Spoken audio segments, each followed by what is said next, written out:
Muita gente está pedindo, então vamos falar sobre o Felipe Neto no Roda Viva. Eu assisti o Roda Viva ontem, eu não gosto do Roda Viva, eu não gosto da Vera Magalhães, ela é uma golpista, ela já fez artigo pedindo, fez um tweet pedindo para que o Boulos fosse demitido da Folha, porque ela falou que a Folha não deveria ter no grupo de articulistas, de colunistas da Folha, alguém como Boulos, você já tentou censurar o Boulos, ela tripudiou da morte da Dona Marisa, falou até, olha, não case-se com alguém que faz do seu enterro um palanque político, ela tentou comparar o Haddad com o Bolsonaro, falando que eram dois extremos. E olha, o Haddad foi ministro da Educação por quase 10 anos, ele nunca aparelhou a educação, ele podia ter colocado várias coisas nos livros de histórias para fazer as pessoas gostarem do PT, nunca fez nada, pelo contrário, é o mais republicano de todos os candidatos do PT, o que o PT já teve. Eu,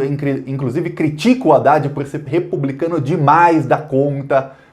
E aí ela quis comparar o Haddad com o Bolsonaro, que já tinha dito que ia matar a petralhada, que já tinha dito que tem que matar 30 mil, que era homofóbico com orgulho, que tinha que implantar uma ditadura. Ela quis comparar ele com ele, falando que era uma escolha difícil, então não gosto, mas assisti o Roda Viva por conta do Felipe Neto, porque o Felipe Neto, o próprio Roda Viva não falou, ele é o segundo maior youtuber do mundo. Então se você está no YouTube me assistindo, saiba que de todos os youtubers do mundo, o segundo mais assistido é o Felipe Neto. E do top 20, ele é o único que não fala a língua inglesa nos vídeos dele. Por quê? Porque o inglês é praticamente a língua universal, é a mais falada no mundo, e os vídeos em inglês têm visualizações do mundo inteiro, não só dos países que falam inglês.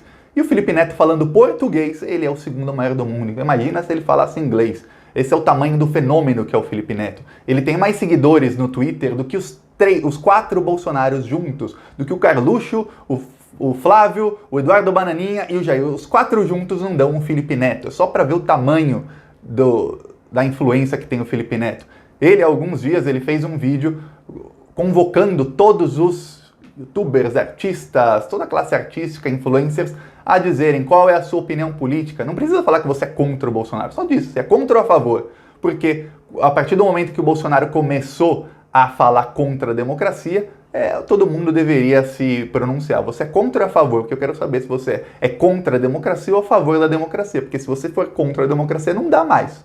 Então, ele fez isso, e aí, graças a isso, a Anitta tem mais de 20 milhões de seguidores no Instagram, eu até esqueci o número, acho que tem 30 e poucos milhões. Ela começou a fazer lives no Instagram com a Gabriela Prioli, que é aquela advogada que ficou famosa na CNN. Ela faz lives que milhões de pessoas assistem, pessoas despolitizadas, com uma visão de esquerda, porque a Gabriela Prioli dá uma visão de esquerda, uma visão anti-Bolsonaro e anti-neoliberal, anti-liberalismo, e a Anitta começou a aprender com aquilo e ensinar a milhões de pessoas. Tudo isso foi iniciativa do Felipe Neto. E aí ele foi no Roda Viva, e tem muita gente da esquerda com o pé atrás com ele, e tem muita gente na esquerda que aí, eu digo, tá sendo besta, gente que tá criticando o Felipe Neto. O Felipe Neto agora é um aliado, ele é um dos maiores aliados na luta contra o Bolsonaro. Se ele é de esquerda, ou se ele é centro-esquerda, alguma coisa assim, eu não sei, mas isso é o que ele é. Ele começou, a primeira coisa, deu 3 minutos de programa, ele chamou impeachment de golpe. Eu falei, caraca, eu lembro que em 2016 eu acompanhava o Felipe Neto de vez em nunca, eu não o seguia, mas eu vi o que ele estava falando, porque ele já era o maior influencer do Brasil. E ele sempre contra o PT, batendo no PT. E eu lembro que eu comigo mesmo, eu falava, esse cara vai mudar de opinião, porque ele parece ser uma pessoa que lê muito. Eu até lembro que eu comparava ele com alguns amigos com o Tico Santa Cruz. Porque o Tico Santa Cruz é outro que ele falava muito contra o PT e de repente ele mudou de opinião, porque ele se informava muito e ele foi vendo que o que aconteceu contra o PT era um golpe mesmo. E ele mudou de opinião. Eu falei, o Felipe Neto vai fazer o mesmo caminho, é questão de tempo. Nem vou ficar com raiva desse cara agora. Mudou. Realmente mudou. Pouco a pouco, principalmente de 2018 para cá, com o governo Bolsonaro, não só ele, mas milhões de brasileiros foram mudando e muita gente que não sabia que em 2016 foi golpe, começou a ver realmente foi um golpe. É engraçado que o Roda Viva é o lugar de chamar o impeachment de golpe. O próprio Michel Temer foi no Roda Viva e falou, o golpe... O Michel Temer ele falou o golpe, ele não se corrigiu, ele percebeu que falou o golpe, deixa, é golpe mesmo, ele sabia que era. E o Felipe Neto foi lá em 3 minutos e já chamou de golpe. Aí depois ele foi perguntado sobre meritocracia, fizeram para ele uma pergunta, que é aquela pergunta que todo cara que era pobre ficou um pouquinho rico, ou ficou muito rico, é, assim, levantar a bola para o cara cortar e fazer o ponto no vôlei, ou dar o passe para o cara fazer o gol sem goleiro no futebol. É isso. Falar para ele, ó, você, Felipe Neto, você era muito pobre e tudo mais, agora você é rico. Isso não é uma coisa que mostra que há a meritocracia? E o Felipe Neto falou, não. E, assim, resumindo o que ele falou, é assim, exatamente o contrário. A exceção confirma a regra. O fato de que eu era pobre e consegui ficar tão rico, e os meus amigos daquela época, muitos foram presos ou morreram, ou continuam pobres, só mostra que não existe meritocracia. Para existir meritocracia, você tem que estar em condições de igualdade. Por exemplo, eu, Felipe Neto, sou branco, ele falou isso. E alguém que é negro já não tem mais meritocracia, porque a gente já não está em igualdade. A sociedade vê diferente um negro de um branco. E não importa qual posição que os dois estejam almejando, a sociedade já vê diferente. Ou um homem, uma mulher, ou qualquer coisa. E ele fez um discurso ali anti-meritocracia, quando ele tinha tudo, ou 99% das pessoas que ficaram ricas durante a vida iam falar, realmente, eu fui lá pelo meu trabalho. Não, ele foi lá e fez um discurso anti-neoliberal, anti-liberal, anti-meritocracia, mostrando que não existe. Aí ele continuou falando, sempre com uma visão de esquerda, sempre. Eu assisti o Felipe Neto ontem e parecia que eu estava assistindo qualquer canal de esquerda, qualquer youtuber de esquerda dando entrevista ali no Roda Viva, apesar dele não ser um youtuber de esquerda. O canal dele no YouTube é de entretenimento, não tem nada a ver com política. A política ele fala no Twitter, geralmente. Aí, teve um momento, que foi um momento que todo mundo que é de esquerda ficou assim, opa! Perguntaram para ele quais eram os limites da democracia e ele falou, o limite é quando a pessoa começa a não defender mais a democracia. Aí você tem que tomar uma atitude. Não dá mais para tolerar essa pessoa. Eles dão um exemplo de que você não pode tolerar tudo, porque se você tolerar tudo, em algum momento você começa a tolerar os intolerantes. E esses intolerantes vão tomar conta e vão acabar com a democracia. E é isso que aconteceu no Brasil. Começaram a tolerar o Bolsonaro com aquele discurso ditador dele, toleraram tanto, elegeram o cara, e agora ele quer acabar com a democracia. Então, não se dá para tolerar quem está contra a democracia. Essa é a visão dele, essa é a minha visão, essa provavelmente é a sua visão. Se alguém está contra a democracia, por exemplo, esse gado bolsonarista, quem ainda suporta o Bolsonaro, não dá para tolerar mais, não dá. Vocês são antidemocratas, vocês têm que ser varridos do mapa, é isso. E em algum momento perguntaram, tá, mas qual é o limite do tolerável? Ele falou, o tolerável transita entre o Amoedo e o Ciro. Que o pessoal falou, o Felipe Neto gosta do Amoedo e do Ciro. Eu falei, não, calma, eu não acho que ele tenha se expressado da melhor maneira. Mas o que eu entendi, que é o que depois foi explicado, é que tem o que você tolera, até um nível de direita você tolera. Aí você vai estar no centro, e tem o pessoal do centrão, você vai indo mais para a direita, você vai ter Fernando Henrique Cardoso, Rodrigo Maia, que finge que é centrão, mas é direita, não sei quem, até chegar no Amoedo. Mais do que o Amoedo, já começa a ser radical demais, já não é mais democracia, é direita demais. E na esquerda também, você tem na esquerda aquela esquerda cirandeira, você tem a esquerda Paz e Amor, a esquerda republicanista, até chegar no Ciro, que é aquele cara que é esquerda e que ele quer brigar com todo mundo, bater em todo mundo. Mais do que aquilo, não dá, mais do que aquilo já é intolerável, porque o cara vai virar um ditador. Então ele quer dizer, tudo entre um e outro é tolerável, não quer dizer que ele goste, ou que eu gosto, que você tenha que gostar, que ninguém tenha que gostar. É tolerável. O Amoedo ganhou a eleição, imagina que desgraça o Amoedo, mas imagina, a desgraça do Amoedo ganhou a eleição. Tá, continuamos numa democracia. É péssimo? Todas as políticas que deram errado no mundo inteiro? É uma coisa horrível, vai causar pobreza, desgraça? Mas continuamos numa democracia, continua havendo um debate. Ou não sei quem, o Ciro ganhou a eleição. O Ciro só fala abobrinha contra o PT, contra o Lula, começou a até disseminar mentiras, estava atacando ontem o Brasil 247, o DCM, sem motivo algum. Tá, mas ainda estamos numa democracia. O pessoal da direita que não gosta do Ciro, porque eu não sei o quê, fala, tá bom, mas ainda há diálogo. Ele não é um ditador. Alguém um pouco mais pode falar, peraí, tem que ser do jeito que eu quero, porque senão não vai ser como o Bolsonaro. Então ele deu esses dois limites. Os dois extremos estão aqui. Qualquer coisa no meio é tolerável, é democracia. O Bolsonaro está muito mais para lá do Amoedo. O Bolsonaro é intolerável. Foi isso o que ele quis dizer, que muita gente não entendeu. E eu entendo que as pessoas não têm entendido porque ele não se expressou da melhor maneira possível. Ainda mais que foi uma das únicas vezes que ele usou nomes de políticos para falar. Mas teve uma parte que eu gostei muito quando ele falou da comunicação. E eu sempre falo da comunicação. Ele falou o mesmo que eu venho falando aqui há 9 meses. Eu lembro que a primeira vez que eu fui falar de comunicação das esquerdas, eu fui fazer uma crítica, estava até com medo de fazer essa crítica aqui, que eu pensei, tem muita gente que assiste o canal e que gosta muito do PT, ou gosta muito do Lula, ou gosta muito de A ou B, e que vai ficar ofendida com a crítica. A crítica é que a esquerda não sabe se comunicar nas redes sociais e que tem que melhorar. Eu até ensinei, fiz vários vídeos dando dicas, falando é assim, assado, faz isso, isso, isso. Falei, inclusive, na live com o Paulo Pimenta, e o Felipe Neto falou praticamente o mesmo. Ele falou, a esquerda não sabe. E aí ele usou um exemplo,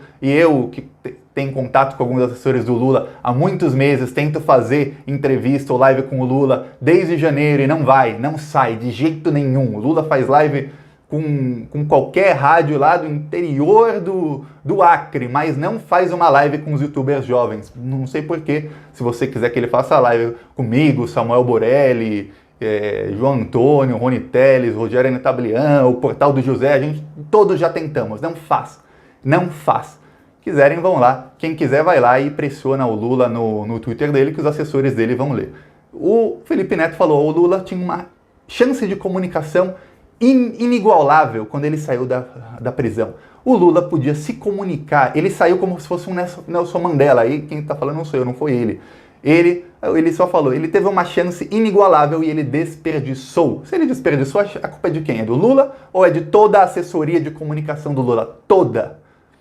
De quem é? Eu venho aqui há 9 meses falando, a esquerda não sabe se comunicar e a esquerda está caindo cada dia mais. Cada dia que passa, a mídia tradicional perde adeptos e as redes sociais ganham adeptos. Adeptos, eu estou falando leitores, gente que realmente confia. A última pesquisa mostrou que 75% das pessoas confia pouco ou nada na mídia tradicional. Então, cada dia que passa esse número vai aumentando. Então, as redes sociais são cada vez mais importantes e a esquerda não sabe se comunicar. E ele deu o exemplo do Lula, que perdeu uma chance inigualável quando ele saiu da prisão. Ele podia sair da prisão e se pintar como o herói, como o grande anti-Bolsonaro, como o cara que vem aí para colocar o Brasil nos trilhos, porque ele teve 87% de aprovação quando ele foi presidente. Fez? Não, em vez disso o Lula agora, ele faz live todos os dias, ele praticamente, minha opinião, ele banalizou a imagem dele. As primeiras lives que o Lula fazia, todo mundo, o Lula tá falando. Aí o que aconteceu? Agora todo dia o Lula fala, 1, 2 horas por dia, aí virou banal. Você liga, quem é de esquerda, segue o Lula, você liga, tá lá o Lula ao vivo. Aí passou meia hora, você liga, tá lá o Lula ao vivo. Mas no dia seguinte, você liga, tá o Lula ao vivo. Você fala, pô, esse cara tá ao vivo, o que ele fala tantas horas? Eu lembro que eu dei aqui uma dica, até falei, gente, levem isso ao Lula, ele tem que fazer vídeos curtos, vídeos curtos, live, 1 vez por semana, 2 vezes por semana. Mas as pessoas querem ver. Querem, mas você não pode banalizar a imagem de alguém, que essa pessoa está toda hora sendo exposta, toda hora ao vivo, e aí as pessoas vão perder o interesse. Você tem que manter o interesse. Para manter o interesse, você tem que manter as pessoas com aquela sede do quero mais. Ficou com um gostinho de quero mais. Não posso esperar a próxima live do Lula só na semana que vem. Caramba, mais 7 dias para ver ele falando alguma coisa. Mas nesse meio tempo vai ter alguns vídeos curtos. Um exemplo? Não fica esse gostinho de quero mais, porque daqui 2 horas ele já está ao vivo de novo. E aí, por mais que seja o Lula, que ele tenha um gabarito, que ele tenha sido o presidente mais bem avaliado da história do Brasil, que ele tenha um conteúdo infinito para falar, as pessoas acabam se cansando de ver sempre o mesmo rosto, sempre a mesma voz, sempre a mesma coisa, as mesmas perguntas, as mesmas respostas, mudando pouquinho. Não, tinha que criar isso. E é coisa de comunicação, é coisa que o Felipe Neto sabe, por exemplo. A comunicação do Lula não sabe, a comunicação do PT não aprendeu até hoje e tudo indica que não vão aprender tão cedo. Tomara que essa entrevista do Felipe Neto no Roda Viva tenha chacoalhado um pouco as coisas na esquerda, para que a esquerda finalmente aprenda. E eu já falei isso para vários deputados da esquerda, viu? Não só do PT, de outros partidos, eu falei, o WhatsApp é o canal, você tem que investir no WhatsApp. Por exemplo, aqui no canal, Eu criei www.zapforabolsonaro.com. Você entra, zapforabolsonaro.com, entra agora. Você vai cair num grupo de WhatsApp para receber informação, não é um bate-papo. Você entra lá e você vai começar a receber informações contra o Bolsonaro. E em pouco tempo dá para criar vários grupos. Fizeram? Ninguém fez. Quem fez fui eu. Eu não tenho assessor, eu não tenho verba para ficar pagando alguém para alimentar esses grupos 24 horas por dia, mas os mais de 50 deputados do PT, os mais de 10 do PSOL, os tantos deputados, quase 100 da esquerda, fora os estaduais, fora os vereadores de tantas cidades do Brasil, nenhum deles fez. E eu tô cantando aqui a bola há tanto tempo. Felipe Neto ontem falou, a força é o WhatsApp. Vamos ver se a esquerda muda. Felipe Neto, no momento, é um grande aliado para a esquerda. Eu não sei se ele vai virar uma pessoa de esquerda ou se lá na frente ele vai se tornar um liberal, se ele vai apoiar alguém como o Luciano Huck ou alguma coisa assim. Eu sei que, acompanhando eles nas redes, ele compartilha coisas, geralmente, do Marcelo Freixo. Ele é fã do Freixo. O Freixo é do PSOL. O PSOL é esquerda, então, por enquanto, tá tudo ok. E ele é um grande aliado na luta contra o bolsonarismo. E na luta contra o fascismo, contra o nazismo, você pega todos os aliados. Você não precisa ser amigo, colocar num pedestal, endeusar, pintar de ouro o seu aliado. Mas você precisa reconhecer quem é aliado e quem não é. No caso, o Felipe Neto é um grande aliado. Sabe quem não é aliado? Quem não é aliado é a Carla Zambelli, quem não é aliado é o Carlos Bolsonaro, porque eles estão do outro lado. Então tem uma linha, ou tá do nosso lado ou não tá. E o Felipe Neto tá do nosso lado e terá o nosso apoio, pelo menos aqui meu e da maioria das pessoas que seguem o canal, enquanto estiver do nosso lado. Se um dia ele estiver do outro lado, enquanto estivermos uma democracia, haverá discussão e haverá embate, mas um embate democrático, porque é isso que ele defende, é isso que nós aqui defendemos. É diferente do embate que fazemos com o bolsonarismo, que é um embate em que eles defendem a censura, eles defendem que nós sejamos presos. Eu já recebi várias mensagens de bolsonaristas dizendo: Thiago, você tem que ser preso, o seu lugar é preso, você vai ser preso, a PF vai na sua casa, você vai ver. Eu vi vários, porque eles querem censurar quem tem opinião diferente. Então é diferente do Felipe Neto, ou do MBL, ou de qualquer um. Apesar do Felipe Neto ser mais esquerdo, o MBL ser completamente direita. Mas é diferente esses dos bolsonaristas.